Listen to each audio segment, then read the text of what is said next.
Hi, this is Charting Man Dan of TheChartGuys.com, home of technical analysis education. Click the link for a free week trial, no credit card required, and gain access to our multiple live broadcasts daily, community chat room, educational videos, nightly watch lists, and more. Invest in your education and future and join the community today.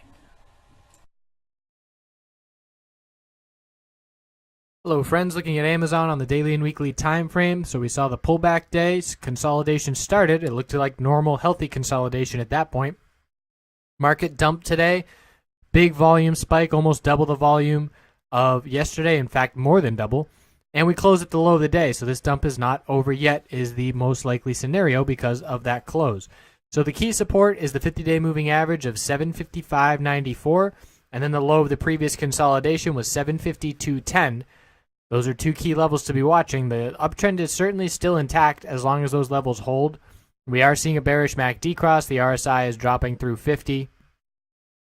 Weekly time frame, the 10-week moving average is still support. So again, we're still in a very strong uptrend. It is a bearish reversal candlestick. We do have a bearish MACD cross, which does indicate further downside is coming. But on the weekly time frame, as long as this bounce occurs before 682, we're still maintaining higher lows on this uptrend. So the bulls are still very much in control. We do know the short-term indications are further downside, and we need to watch the overall market as a whole just for how much weakness we're going to get here.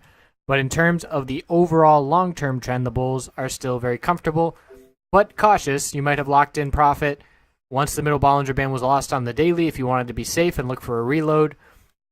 If not, if you are a long-term trader and in this until that 10-week moving average support breaks, you have been in this trade for quite some time now, and it's going to be make or break next week, and the odds do favor a break. So stop losses in place. The worst part about these drops is when stop losses are not in place, and the trade gets away, and then you're just waiting for the bounce to occur. It's got to be coming, and then it just doesn't, and the stop loss can prevent all that.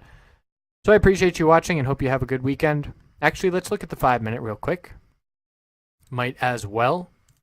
So Amazon, first 10 minutes, the bulls tried to get over this 20-period moving average support. We started the morning bearish, and we could not do so. We did close just above it, but did not hold the back test.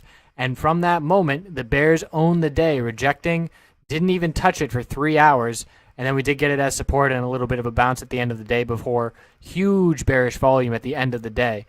So the trend was very clearly bearish. We'll never be bullish a stock unless it's an oversold short-term bounce with all 5-minute moving averages resistance. So we knew heading into today that it was going to be a bearish start to the day, and obviously that rejection right out of the gate and then further weakness.